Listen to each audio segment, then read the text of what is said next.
कथा सखी के सभी सुनने वालों को मेरा प्यार भरा नमस्कार। आइए सुनते हैं दोस्तों आज की कहानी जो डॉक्टर संगीता झा जी द्वारा लिखी गई है।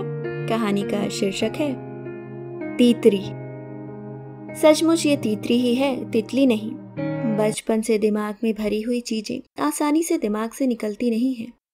बचपन में अम्मा कहती थी नए कपड़े सिर्फ बुधवार, गुरुवार या शुक्रवार को ही पहनना चाहिए, क्योंकि शनि जारे, रवि फारे, सोम करे उदास, मंगल जी से मारे।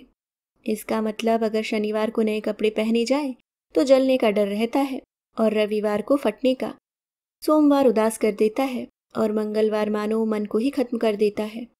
बचपन से लेकर आज तक यही फॉर्मूला अपनाती आ रही हूँ। ठीक उसी तरह दादी कहती थी, तीतरा बेटा राज कराए, तीतरी बेटी भीख मंगाए, जिसका अर्थ था 3 बहनों के बाद होने वाला तीतरा और 3 भाइयों के बाद होने वाली तीतरी बेटी कहलाती है।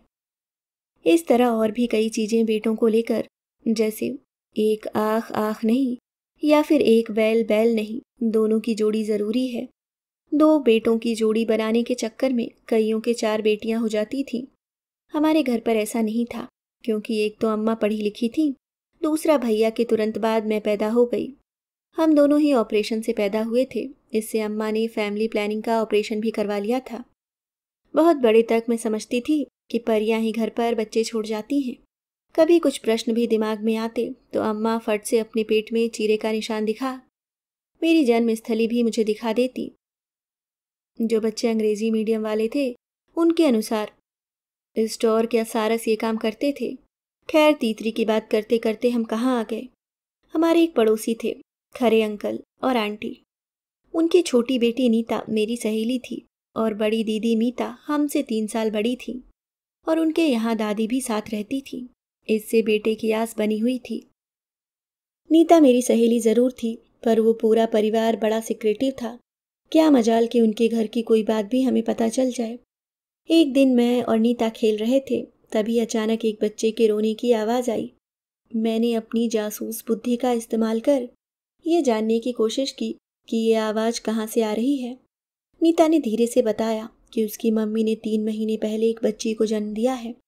मैंने पूछा, हाय राम, परियां तुम्हारे घर आई? हम लोग भी ना फूटे नसीब, काश हमारे यहाँ भी आती। वो बेचारी चुप रही, क्योंकि उसके यहाँ तो तीसरी बेटी का मातम पसरा था। उसकी दादी ही बड़ी खुश थी कि बेटी हो गई। इसके बाद जो बेटा आएगा वो तीतरा बेटा होगा और उन सब लोगों को राज कराएगा। मैंने छोटी बच्ची से मिलने की इच्छा जाहिर की। वो चुपके से मुझे अंदर ले गई। घर पर सब उस पर चिल्लाने लगे और बच्ची को छुपा दिया। मेरे पूछने पर उसकी दादी ने जवाब दिया, अरे परी वापस ले गई। तब मैं और नीता दोनों 10 साल के थे। उन दिनों भी अमूमन 10 साल के अंतराल के बाद किसी के बच्चे नहीं होते थे, अगर बधाई हो, मूवी जैसा कोई वाक्य न हो। जब मैंने घर आकर परियों के बेबी देने और वापस ले जाने वाली बात बताई तो सब हंसने लगे। माँ ने पापा से कहा, अभी 1 महीने पहले ही मिसेस खरे को देखा था, कहीं से नहीं लगा कुछ। मैंने बताया, परियों ने 3 महीने पहले बेबी रखा था। धीरे धीरे बात पूरे मोहल्ले में बिजली की तरह फैल गई और बेचारे अंकल आंटी हंसी के पात्र बन गए। लेकिन उस परिवार, खासकर दादी को तो एक और बच्चे की आस थी, वो भी तीतरा बेटा। 3 साल बाद मोहित का जन्म हुआ। अब हम सब बच्चे परी कथा से बाहर आ गए थे। इससे हमें मालूम चल गया था कि ना तो परियां हैं और ना ही सारस बच्चे लाते हैं, बल्कि बच्चे आने का तरीका कुछ अलग ही होता है। मीता दी तो जैसे छोटे भाई बहन, जिन्हें हम तीतरी तीतरा बुलाते थे, की माँ बन चुकी थी। घर पर उनका और लाडले बेटे तीतरा का ही राज चलता था। मेरी सहेली नीता और रीता यानी तीतरी बेचारे घर के सारे काम करते, खासकर तीतरी तो ज्यादा किसी से मिलती भी नहीं थी। अम्मा बार बार समझाती, वो तीतरी नहीं है, जो 3 बेटों के बाद पैदा होती है उसे तीतरी कहते हैं। तुम लोग भी ना बेकार में। हाँ बेटा जरूर तीतरा है, 3 बेटियों के बाद पैदा हुआ है, देखना राज कराएगा अपने माँ बाप को। मैं तब तक 13 साल की हो गई थी और भैया 14 के, यानी थोड़ी समझ आ चुकी थी। हमने भी अम्मा की चुटकी ली, कहीं आप भी तो राज करने को नहीं सोच रही हो? अम्मा ने हमें डांटा, थोड़ा पढ़ लिख लिया तो क्या माँ बाप की इज्जत करना भी भूल गए? माँ से क्या इस तरह छेड़खानी की जाती है? समय बीतता जा रहा था। हम सब अपने भविष्य की प्लानिंग यानी क्या बना जाए में लग गए थे। तीतरी दिमाग से पूरी उतर गई थी। वैसे भी बेचारी खरे अंकल की बेटी कम नौकरानी ज़्यादा दिखती थी। अम्मा हॉस्टल से छुट्टियों पर घर आने पर बताती थी कि मोहित यानी खरे साहब का बेटा लाड प्यार में बहुत बिगड़ गया है और मीता और नीता की शादी में तो जैसे उनका दिवाला ही निकल गया है। खरे आंटी बीमार ही रहती हैं और बाहर और घर का सारा काम रीता ही करती है। इतना काम करने के बाद भी पढ़ाई लिखाई में काफ़ी अच्छी है। बेचारी तीतरी अपने अंदर एक तूफान लिए चलती थी। एक बार वह मुझसे कुछ पूछने भी आई थी। मैंने उसके सुंदर और मासूम चेहरे से ज़्यादा उसके फटे कुर्ते पर नज़र डाली। उसके 12वीं में बड़े अच्छे नंबर आए, पर उसने इसी शहर में बीएससी ज्वाइन कर ली। उसके बाद भी एक आध बार मुझे वो आते जाते देखी भी, पर मैंने उसे घास ही नहीं डाली। मेरी मेडिकल की पढ़ाई चल रही थी और भाई डॉक्टर बन आगे की पढ़ाई के लिए अमेरिका चला गया था। एक दिन खरे अंकल अपनी सारी रिपोर्ट ले अपनी छोटी बेटी के साथ घर मुझे दिखाने आए। रिपोर्ट दिखाने के बाद तीतरी यानी रीता का हाथ पकड़ बोले, याद है तुम्हें, मैं और तुम्हारी आंटी इसके जन्म पर रोए थे और तो और हमने इसके जन्म की सूचना किसी को नहीं दी थी, लेकिन आज ये हमारे बुढ़ापे की लाठी है। मेरी दवाइयाँ, मेरा खाना और अपनी पढ़ाई सब साथ साथ करती है। घर के खर्चे भी छोटे बच्चों की ट्यूशन लेकर पूरी कर रही है। बोलते बोलते बेचारे अंकल रोने लगे थे। उस दिन मेरे दिल ने भी मुझे धिक्कारा कि मैंने भी ना बेचारे के दर्द को बढ़ाया ही था। उसके बाद कभी मुलाकात ही नहीं हुई। मेरी शादी में अंकल आंटी नहीं आ पाए। मैंने भी अपनी मसरूफियत में कभी अपने पड़ोसियों की कैफियत नहीं ली। आज मेरी बेटियां भी बड़ी हो गई हैं। मैं कभी कभी अपनी बचपन की बातों के साथ तीतरी का जिक्र करना नहीं भूलती। वो लोग भी जानना चाहते थे कि तीतरे बेटे ने माँ बाप की ज़िंदगी बदली या नहीं। मैंने उन्हें बताया कि मेरी पढ़ाई के बीच ही अम्मा पापा ने वो कंपनी का घर छोड़ दिया, इसलिए मुझे कुछ भी मालूम नहीं कि उन लोगों के साथ क्या हुआ।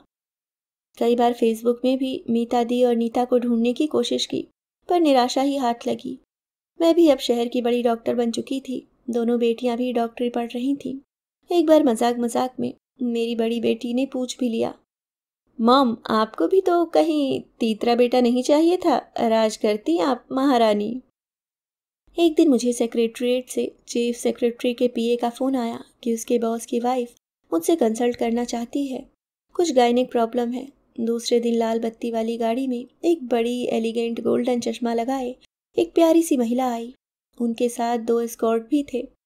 पूरे शहर में मिसेस सिन्हा के एलिगेंस की चर्चा थी। मैंने तो सिर्फ अब तक सुना था, पहली बार मिल रही थी। उसके आते साथ ही हवा में एक महीन खुशबू सी आई। हमारी आंखें टकराईं। बीते समय की एक पहचान हवा में उभर कर आई। मैं जहाँ शुक्ला से पांडे हो गई थी, वहीं वो भी खरे से सिन्हा। अतीत हम में कुछ बाकी ही नहीं रहा था। जहाँ मैं चिल्लाई, तीतरी, उसने जवाब दिया, हाँ दी, आपकी तीतरी। अपनी उस हाई प्रोफाइल एलिगेंट मरीज को मैंने जम के गले लगा लिया। मैंने दोनों बेटियों को बुला लिया और फिर रीता मैम यानी मेरी तीतरी ने हमें पूरी कथा सुनाई। बेटियों ने भी मेरे मुंह से तीतरी नाम सुना था, इसलिए उन्हें भी मेरे बचपन से मिल अच्छा ही लगने वाला था। रीता यानी तीतरी ने बताया कि खरे साहब के प्यार ने तीतरी को पूरी तरह से नकारा और आवारा बना दिया था। दोनों बड़ी बहनें अपने ससुराल की परेशानियों में उलझ गई। रीता यानी हमारी तीतरी के ट्यूशन और खरे साहब की पेंशन की वजह से किसी तरह घर चल रहा था। रीता के विवाह की तो वो सोच भी नहीं सकते थे।